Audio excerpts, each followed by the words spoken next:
હાલો, કેમ છો બધા? મજામાં? બધાને મારા જય શ્રી કૃષ્ણ. હવે સરસ તહેવાર ચાલુ થઈ રહ્યા છે અને જયા પાર્વતી ચાલુ છે અત્યારે, જે ગૌરી વ્રત કહેવામાં આવે છે. અને શ્રાવણ મહિનો પણ આવી રહ્યો છે. આપણા ગુજરાતી મહિના પ્રમાણે શ્રાવણ મહિનો 25 તારીખથી બેસે છે અને બારે તો શ્રાવણ મહિનો 15 દિવસ પહેલાં જ સ્ટાર્ટ થઈ જાય છે. તો હવે આપણે ક્યારેક પ્રસાદીમાં અથવા ફરાળમાં કાંઈ ઉપયોગ કરવો હોય એવી રેસીપી આજે આપણે લઈ આવ્યા છીએ. કેમ કે ઘણીવાર એવું થાય છે કે આપણે પ્રસાદ ભગવાનને ચડાવવું હોય છે તો આપણા પાસે ઘરમાં કાંઈ નથી હોતું, તો આપણે પ્રસાદ બનાવી શકીએ, ફરાળમાં ઉપયોગ કરી શકીએ અને વાર તહેવારે ગમે ત્યારે બનાવી શકીએ અને દિવાળીના પણ આપણે બનાવીને રાખી શકીએ એવી રેસીપી છે આજે આપણે પેંડાની રેસીપી લઈ આવ્યા છે.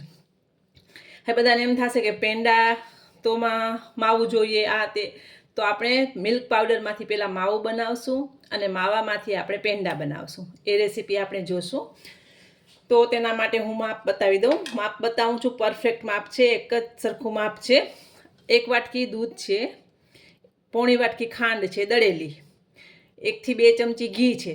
હવે જે વાટકી આપણે ખાંડ અને દૂધ લીધા એની ડબલ વાટકી મિલ્ક પાવડર લીધું છે મેં, એટલે માપ ખાસ યાદ રાખજો કે આ 2 વાટકી મિલ્ક પાવડર, પોણી વાટકી સુગર છે અને દૂધ છે 1 વાટકી.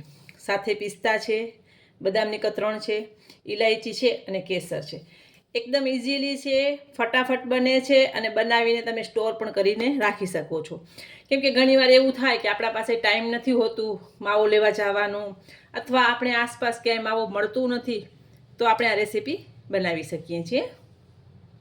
તો ક્યારેક આપણા પાસે સ્વીટ ઘરમાં હોય અને ક્યારેક ન પણ હોય, અને ઘણાને બાજુમાં માવો મળતો નથી હોતો, તો આપણે મિલ્ક પાવડરમાંથી માવો બનાવશું અને એમાંથી પેંડા બનાવશું. અને આ માવો જે બનાવશું એ તમે ગમે એ રેસીપીમાં ઉપયોગ કરી શકશો. તો સામગ્રી મેં તમને બતાવી દીધી છે. સ્ટાર્ટ કરીએ. હવે આપણે પહેલાં માવો બનાવશું. ઘણા કહેશે કે ખાંડ પણ ભેગી નાખીને પણ પેંડા બને, પણ એવી રીતે પેંડા બનાવવાથી ખાંડ એનું પાણી છોડે છે, તો પછી ચીકણા પેંડા થાય છે. પણ આવી રીતે બનાવશો તો પરફેક્ટ પેંડા થશે અને ક્યારે પણ બગડશે નહીં. પહેલાં આપણે ઘી લીધું છે, ઘી ગરમ થાય એટલે આપણે એમાં દૂધ નાખી દઈએ. દૂધ પહેલાં ગરમ કરેલું છે, ગરમ કરી અને ઠંડુ કરેલું દૂધ છે. ને હવે આપણે આમાં મિલ્ક પાવડર ઉમેરવાનું છે. પહેલાં મિક્સ કરવાનું છે, પછી જ આપણે એને ગરમ કરશું, નકર લમ્સ પડી જશે તો ગાંઠા જે પડી જાય છે એના કારણે માવો આપણો બગડી જાય છે, એટલે એ ખાસ ધ્યાન રાખજો.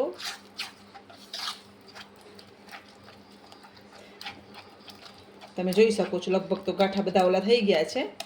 અને હવે આપણે ગરમ કરશું એટલે એ બીજા ગાંઠા પર જે રહી ગયા હશે ને એ પણ એકદમ સરસ મેલ્ટ થઈ જશે.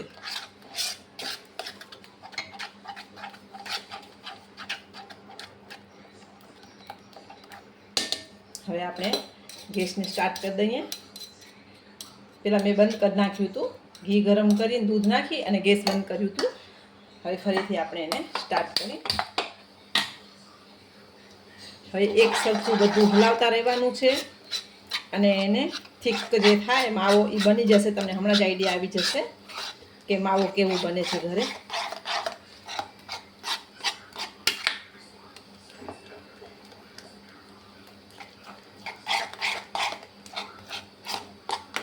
બળીને જાય ને ચોટે નહીં એનું ખાસ ધ્યાન રાખજો.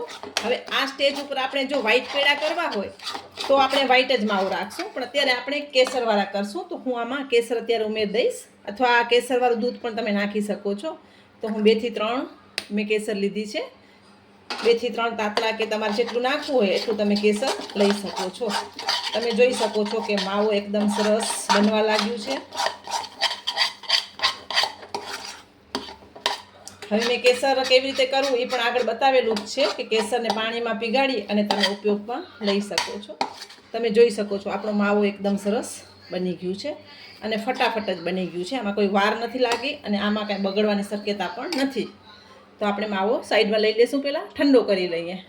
જો આવી રીતે માવો બનાવીને પેંડા બનાવશો ને તો તમારા પેંડા ક્યારે પણ નહીં બગડે. અને માવો ઠંડો થઈ જાય પછી જ આપણે એમાં સુગર ઉમેરવાની છે. જો હમણાં ઉમેરી દેશું તો સુગરનું પાણી છોડશે અને ચીકણા થઈ જાય છે પેંડા. એટલે એ ખાસ ધ્યાન રાખવાનું કે માવો ઠંડો થાય પછી જ આપણે એમાં સુગર ઉમેરી શકીએ.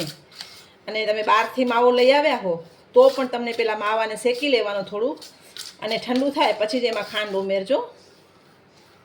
નકર પેડા સારા નહીં બને. અત્યારે હું કેસર ઇલાયચી ફ્લેવર બનાવું છું, પણ તમને જે ફ્લેવર બનાવવું હોય એ તમે બનાવી શકો છો. અને ઇલાયચી પણ થોડુંક ઠંડુ થાય પછી જ આપણે ઉમેરશું એમાં. તમે જોઈ શકો છો માવો એકદમ સરસ દાણેદાર બન્યો છે. અને આ માવો છે એ તમે ગમે ત્યારે બનાવી શકો છો અને ગમે તે રેસીપીમાં ઉપયોગ કરી શકો છો. એટલે ટૂંકમાં એક રેસીપીમાં આપણે 2 રેસીપી કવર કરી. પહેલાં આપણે માવો બનાવતા શીખ્યા, એટલે એક રેસીપી આપણે જોઈ, અને માવામાંથી આપણે પેંડા બનાવશું. હવે થોડુંક ઠંડુ થાય પછી આપણે આગળની પ્રોસેસ કરીશું. અત્યારે લાઇટ યલો કલર આવ્યું છે. તમને જો કેસરી કલર કરવું હોય તો થોડુંક પાણી લઈ, પાણીને ગરમ કરી અને એમાં કેસર ઉમેરી અને થોડીક વાર ઉકાળી અને એ પાણી ઠંડુ કરી અને આમાં ઉમેરશો તો એકદમ પેડા તમારા કેસરી કલરના થશે. કારણ કે કેસરનો કલર તરત નથી આવતો, કોઈ પણ એને ઓલો કરીને નાખવામાં આવે છે. તો આપણે જોઈ લઈએ આપણું માવો ઠંડુ થઈ ગયું છે. થોડુંક હજી ભલે ઠંડુ થઈ જાય ત્યાં આપણે એમાં ઇલાયચી નાખી દઈએ અને ડ્રાયફ્રૂટ આપણે ઉપર જ પછી લગાવશું. તો માવો ઠંડો થાય એટલે આપણે પેંડા સરસ વાળી લેશું. તમે જોઈ શકો છો એકદમ ઇન્સ્ટન્ટ છે અને ફટાફટ બને છે. તો આપણો માવો સરસ ઠંડુ થઈ ગયું છે. હવે આપણે એમાં સુગર નાખી દઈએ. મેં તમને જે માપ આપ્યું ને એ પરફેક્ટ માપ છે, એટલે ખાસ ધ્યાન રાખજો.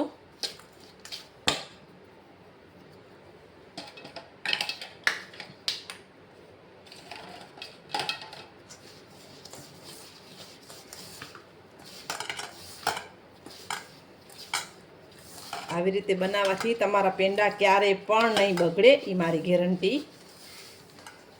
કારણ કે તહેવાર આવી રહ્યા છે, ક્યારેક તમે બહાર જઈ શકો, ક્યારેક ન જઈ શકો, અને ક્યારેક નજીકમાં કાંઈ મળે ન મળે તો તમે ફટાફટ બનાવી શકો છો. અને મિલ્ક પાવડર ઘરમાં રાખવાનું એટલે તમને ગમે ત્યારે કામ આવે. થોડુંક ઘીવાળો હાથ કરી અને એકદમ સરસ મિક્સ કરી લઈએ. પહેલાં પછી નાના નાના પેંડા વાળી લઈએ.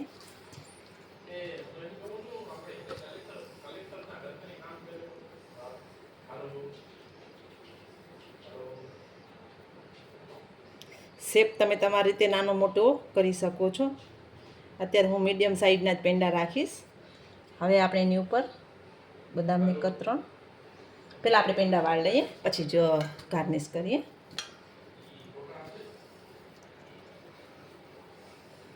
મિલ્ક પાવડર તમારા ઘરમાં હોય ને તો તમે ગમે એ રેસીપી ગમે ત્યારે બનાવી શકો છો. મેં આગળ મિલ્ક પાવડરમાંથી મિલ્ક કેકની રેસીપી પણ તમને બતાવી છે. તમને તે જોવી હોય તો તમે એ પણ જોઈ શકો છો.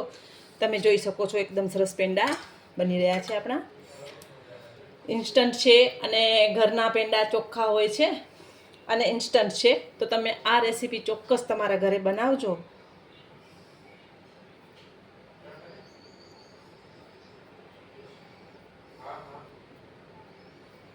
તમે જોઈ શકો છો. તો બધા પેંડા વાળી લઈએ આપણે. હવે તમને ગાર્નિશ કરવું હોય તો તમે કેસરનો ટપકો પણ કરી શકો છો અને ચાંદીનો વરખ પણ લગાવી શકો છો. અત્યારે આપણે બદામ અને પિસ્તાથી કરશું. પિસ્તા નાખ્યા છે મેં. અને એક વાતનું ખાસ ધ્યાન રાખજો કે ગમે ત્યારે કોઈ પણ સ્વીટની રેસીપી બનાવો ને તો માપ પરફેક્ટ રાખવાનું. અને એક જ વાટકીનું કે એક જ જાતનું માપ રાખશો તો પરફેક્ટ થશે. કારણ કે મેં તમને અત્યારે જે બતાવ્યા એ મેં એક જ વાટકીનું માપ રાખ્યું હતું અને પરફેક્ટ તમે જોઈ શકો છો બન્યા છે. તો એ વાત ખાસ તમે ધ્યાન રાખજો. મેં એક જ વાટકીનું માપથી તમને બધું બતાવ્યું કે આ રીતનું, આ વાટકી એટલી હતી ને આ આટલું હતું, એટલે પરફેક્ટ માપ હતું અને સરસ બની ગયા છે. તો આપણે સર્વ કરી દઈશું. તો આપણે પેંડાને સર્વ કરી દઈએ. એકદમ ઇઝીલી બની ગયા છે અને સરસ બન્યા છે. તો તમને દેખાય જ છે. પણ ટેસ્ટ કરવા માટે તમને તમારા ઘરે એકવાર ટ્રાય કરવા પડશે. અત્યારે શ્રાવણ મહિનો આવે છે તો તમે બનાવીને પણ રાખી શકો છો. તો એવા સરસ પેંડા આપણે ઇઝીલી ઘરે બનાવ્યા છે. તો તમને માર્કેટ લેવા જવાની જરૂર પણ નથી અને ફટાફટ ઘરમાં બનાવી અને સ્ટોર પણ કરી શકો છો. બહુ ટેસ્ટમાં સરસ બને છે. તો એકવાર ચોક્કસ બનાવજો. બધાને મારા જય માતાજી.